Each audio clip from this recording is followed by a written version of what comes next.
Yo, what's up everybody? Welcome back to another video. My name is Derek, aka Japanese Minitruck, and today we're going to be talking about frequently asked questions about my build. So let's get into it.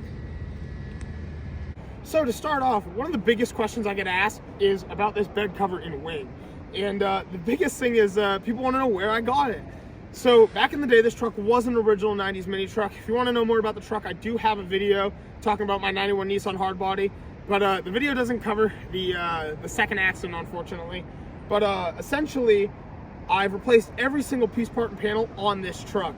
The only surviving parts from the original 90s build are this bed cover with the wing, these wheels, and right around here we have these taillight covers. Truck is a little dirty. It is winter time. I am still driving this thing. But essentially, I think what happened is back in the 90s, this was sold as like a catalog item as a Lund bed cover with the wing is called a Texas tail molded into it. When we sanded down the bed cover to paint the truck, I had noticed how like just well and smooth this is right here. Like it is just super well done. So that's kind of my only answer there is if you want this wing and cover setup, your best bet is to source a Texas tail, find a good bed cover, and mold them in. So we did shave out the third eye brake lights, and I think it looks way better that way. It just gives it a lot cleaner and smoother look. All right, guys, what's about mid-January? It's pretty cold out here. I actually just washed some of the truck with some beautiful pond water. But other than that, we're gonna keep going. Sorry, the truck is a little dirty. But next, I want to talk about our wheel specs.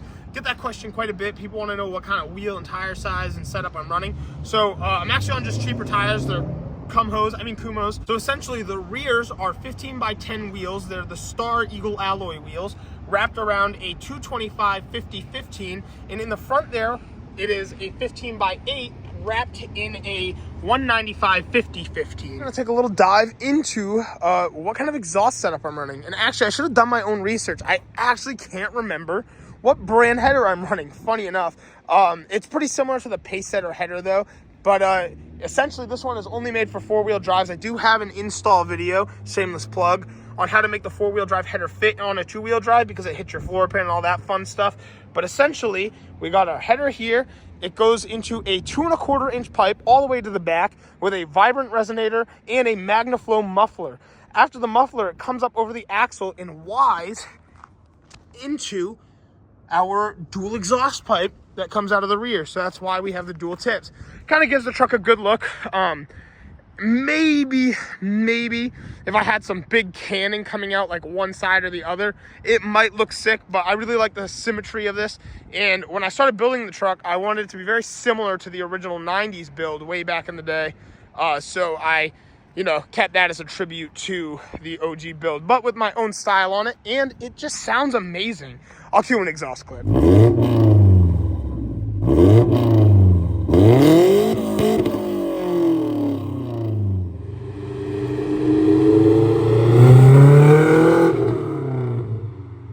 So another frequently asked question is, what front lip do I have? It's a pretty common one on the hard bodies. It's super simple to do, very affordable. This is like beginner's mod.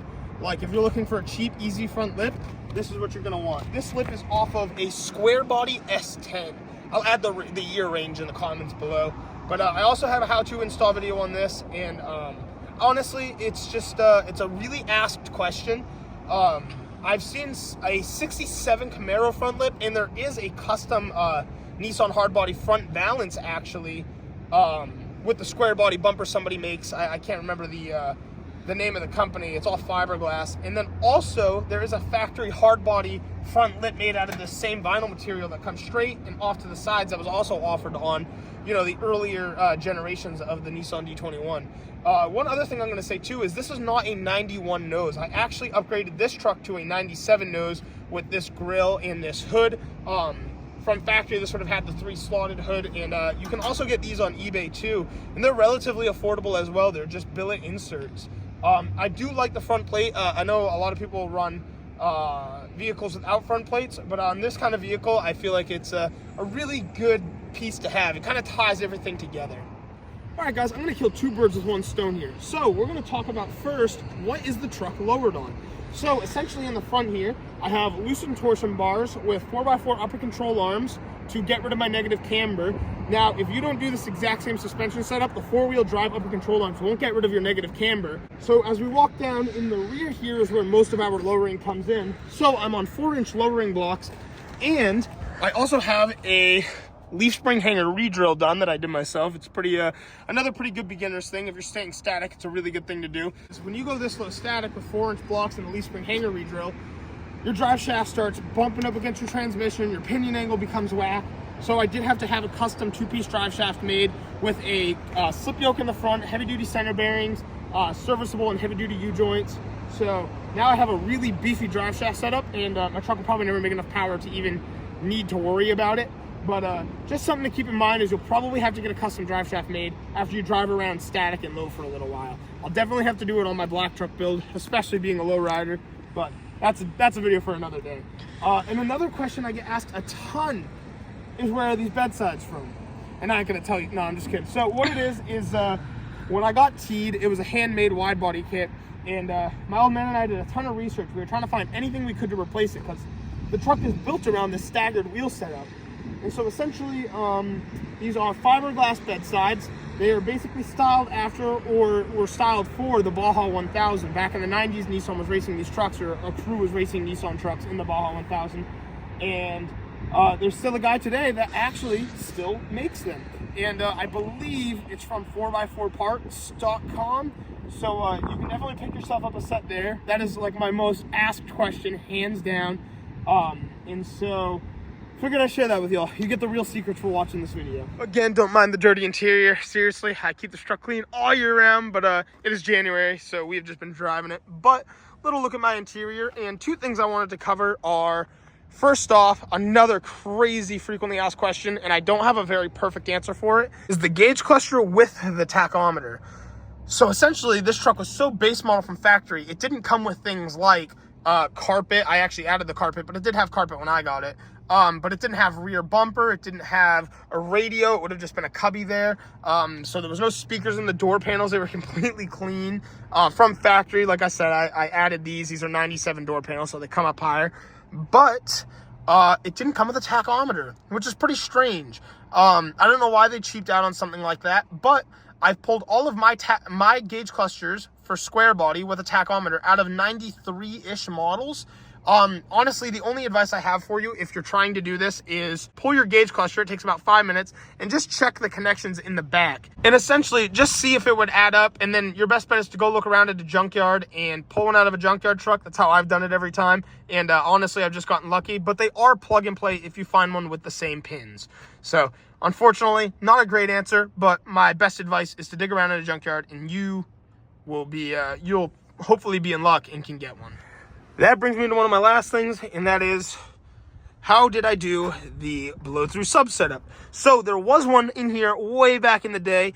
We did have to alter it a little bit. My old man helped me cut out the whole back bed wall, and we welded in a flat plate of steel, and then ran our cuts, and then ran our gasket. Essentially, it was just the rigid bed wall, so the gasket didn't sit too great on it. So this is all redone now, reinforced especially. But this box actually sits in my bed, which basically comes out to here inside the bed. It's all carpeted. It's a little bit of a mess right now as well. Like I said, off season is definitely kicking my tail there. Got a lot of little things to touch up on. But yeah, this is a blow-through sub setup with 4 12-inch Scar subwoofers. I believe they're about 250 watts a piece. And this is a JP23, a 2300 watt amp from Down for Sound.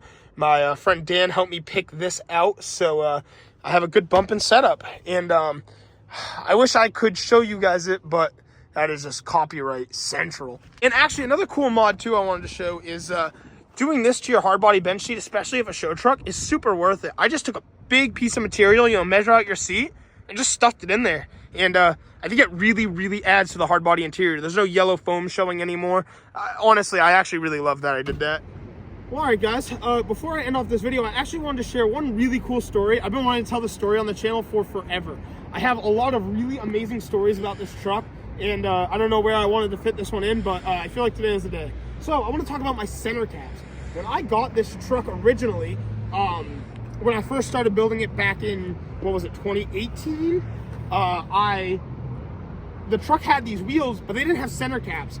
So right here, it was just this big opening. It was painted black, and you could see my lug nuts. It wasn't terrible, but didn't look great. I was with a buddy, and I was just like, we were cruising home. We used to mow lawns and stuff, and I was like, man, I really want to grab some sandwiches. And we were like, no, we should save our money. And I was like, oh, let's go do it. So we get to the store, about 5 minutes from my house. I live out in the countryside, and we pull in, and this guy starts talking to me. He's got a 3rd-gen Camaro. We're talking, kind of stalled us for a bit. And as soon as I get my truck to leave, a guy parks right behind me. And it's just like a crazy story. So this guy parks behind me. I've owned the truck for about 7 months now. And at that point, and the guy goes, hey, do you want the center caps for those wheels? And I was like, yeah, I would love them, figuring he's just going to give me his number or whatever. And he goes to the back of his truck, he takes out the center caps, and he hands them to me. And, you know, maybe he just had similar wheels. He's like, no, I actually owned this truck for a short amount of time. This truck went to a scrapyard in 2016, was sold for $50 to be crushed. It was the guy who owns the scrapyard, from what I've gathered, had given it to a friend or sold it to a friend to, you know, sell and make some money off of. And essentially, he sold it to a kid who had it for about 2.5 weeks, who sold it to me. And then, you know, then I've done everything, and it's a completely new truck now. Like, I can't even stress that enough. But this guy comes up to me, and he's like, no, I actually own this truck for a short amount of time. He's like, I sold it to a kid, but it wasn't you. And I was like, no. I was like, you're correct there. It was a different guy. And I told him, I was like, yeah, I bought it 2 weeks after he had it, and I've just been building it since, and it looked nothing like this yet. And so yeah, he showed me a picture, and he gave me back the center caps for these wheels. Now, what gets crazy is this guy was like, no, I've maybe only been out here one other time in my life. He was kind of in a rush too. I wish I really caught his name, because he was super nice, dude, super kind gesture.